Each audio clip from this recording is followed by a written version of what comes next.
Përshëndetje nxënës, po fillojmë me si vazhdim për nxënësit e klasës 8.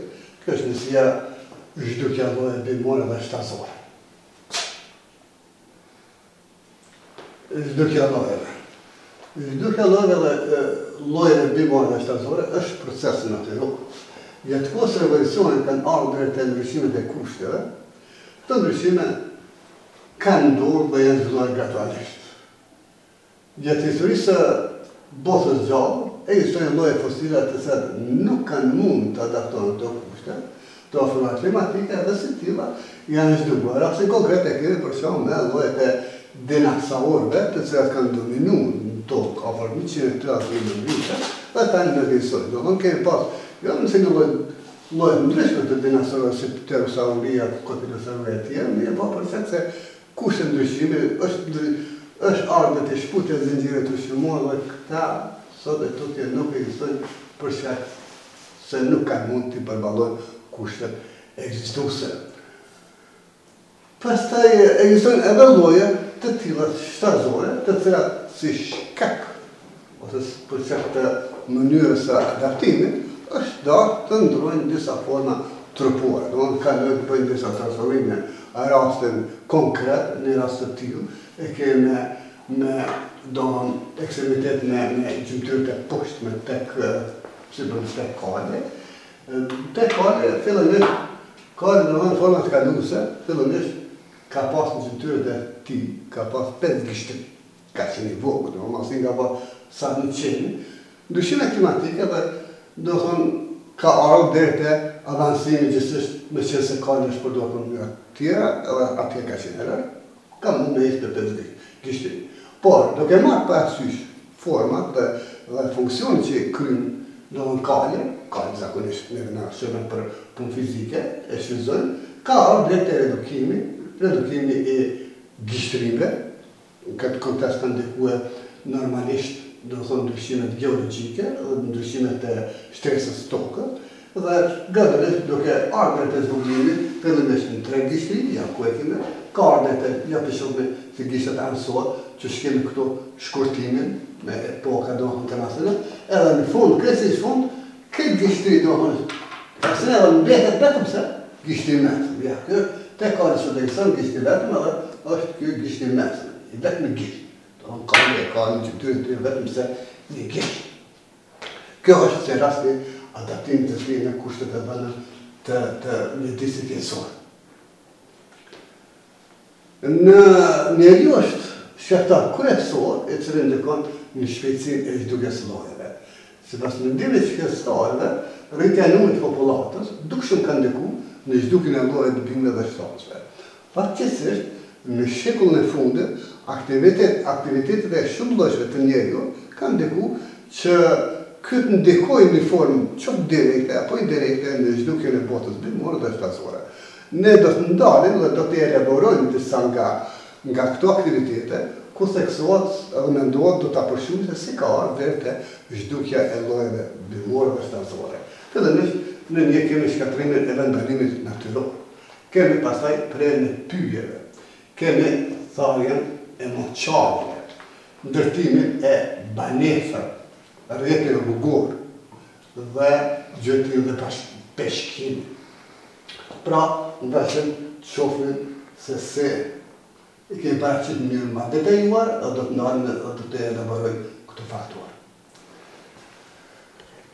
Këto kemi shkatrimin e një vendbanimit që zhbon nga ana e njeriut, ku me qenë se rritjes popullsisë është ndi nevoja që të rritë sipërfaqe ponuse, edhe me këtë rast domethënë për mënyrë për rritje për shkak rritjes së densisë popullsisë, është dashur që në vit ka qenë imperativ, mundësi e kohës që të arrijë dhe të shkohet në gjetjen e ushqimit. Këtë rast domethënë janë rritë sipërfaqe ponuse, siç është agrosistemi, sistemi artificial, ku kultivohet një kulturë bujqësore, edhe në këtë mënyrë shumë vende që më parë që kanë qenë, për shembull, kanë qenë ekosistemet pyjore, fillimisht që do livadë, jo shtazore, dhe është ndruar sistemi, është ndruar, domethënë, vendbanimi i shumë llojeve të shtazëve, që kanë qenë apo gjallëse që kanë ekzistuar në ato vende më parë.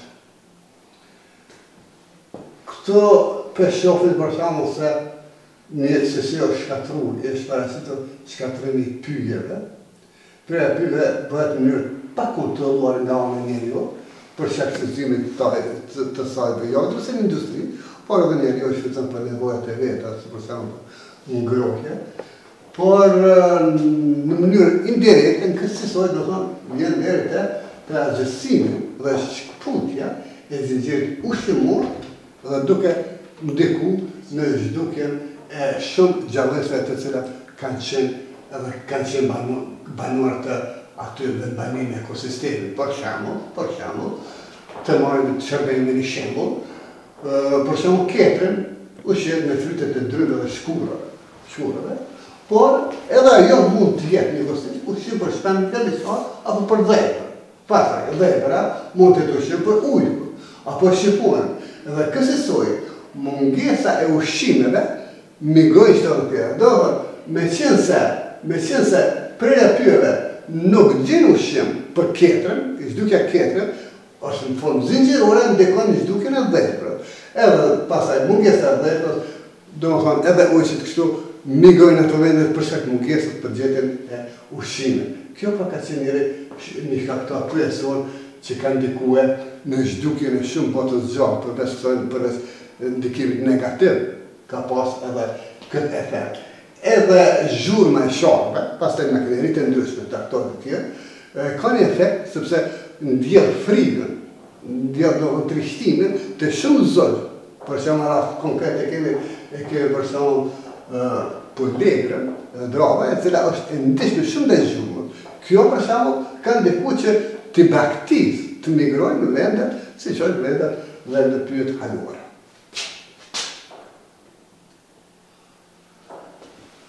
Thara këneta dhe moqare.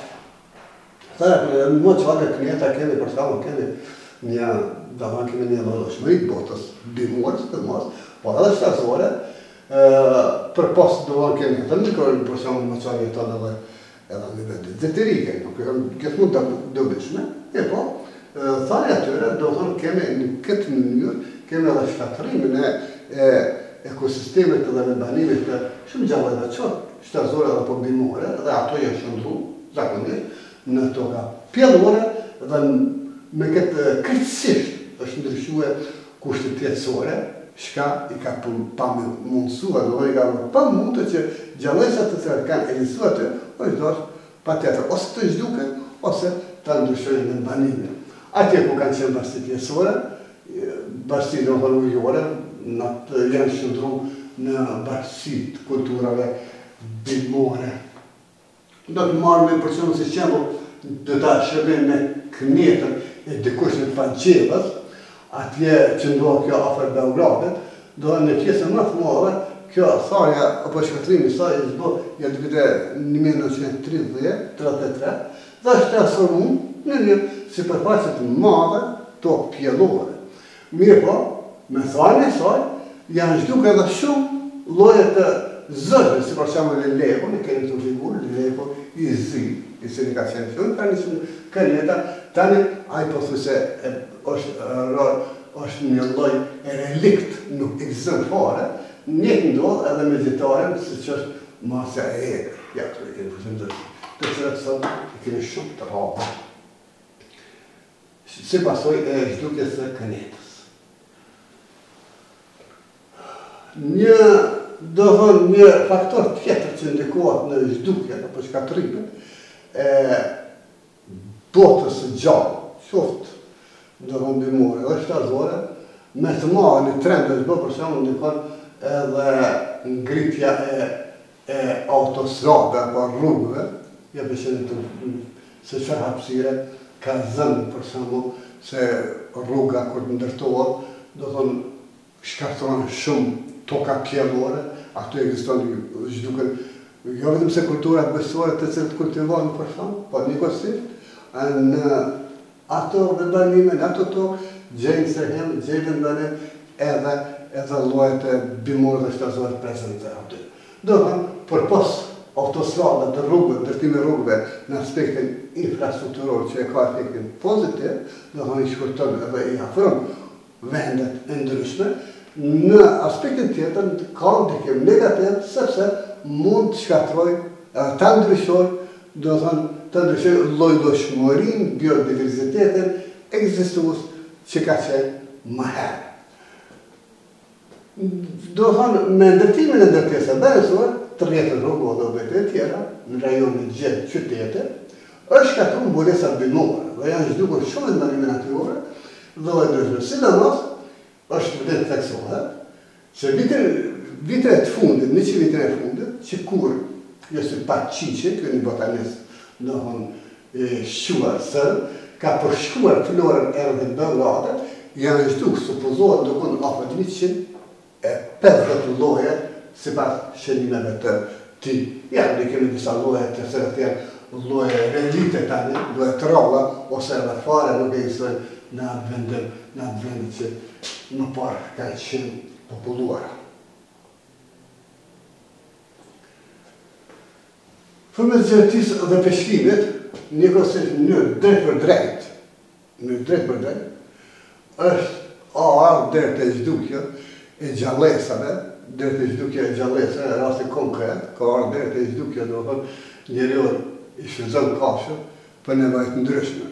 I shfrytëzon për shembull, i shfrytëzon për likurin e tyre, për nevoja industrisë tekstilit, pastaj shumica përgjithësi, shumica kafshë që të zgjuhen për shembull edhe shfrytëzohen si ushqim, pastaj mund të jenë edhe si industri e tjerë për qëllime destinime të ndryshme, dhe në këtë mënyrë domethënë vjen deri te ato lloje mund të qëndrohen si lloje të rralla. Kështu për me gjertin dhe peshkimin, njeriu ka ekzistuar shumë lloje shtresore. Qysh i shekull me 19 në Evropë, është dukur ka lek. Njëjtë ka ndodhur edhe me vjerën e hekë. Ndërsa bizoni ka mbetur në Poloni dhe Kaukaz dhe është në mbrojtjen e ligjit. Do thonë, ja kemi këtë për shembull figurë të paraqit, edhe kemi gjetur disa aseme që ka qenë, do thonë, kemi tufë të kuajve, të cilët sot gjithë janë si specie, si lloj zhdukje. Kemi këto gjera, po ashtu do thonë, janë të egër, të cilët sot vazhdimisht janë në zhdukje, edhe janë si lloj relikte kanë ose rreziku i zhdukjes, kurse që pekutoni është bizoni, i cili kë është mbrojtje e ligjit edhe është lloj relikt. Në shumë vende të Evropës janë zhdukur kafshët e egra, si për shembull ujku, Luksemburgu, derisa në vende tjera janë bërë shumë tronj. Do thonë, në Evropë, për shkak gjutjes, ka ardhur deri te zhdukja dhe shkatrimi i këtyre shtatëve të cilët tani i kemi shumë tronj. Për shkak të këtij, të pakufizuar, në zonat tona janë bërë të rralla, shumë shpejt. Po thuaj se nuk e kemi fare, siç është Shqiponia. Pastaj droba madhe, droba vogël, janë mjaft të rralla edhe shtazën, siç është për shembull breshka pyllë dhe moçareve.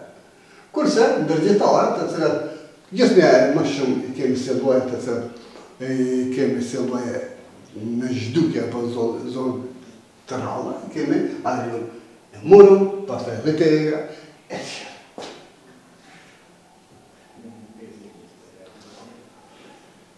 Në këtë kontekst do flasim edhe se ndihet nevoja shpeshe, si nevojë imperativ i kohës, ndihet që nëse i kanë të rreziku shumë shpesh vende të ndryshme janë detyruar që për me zhduk një lloj shtazor me sjell një kafshë nga një vend në tjetër.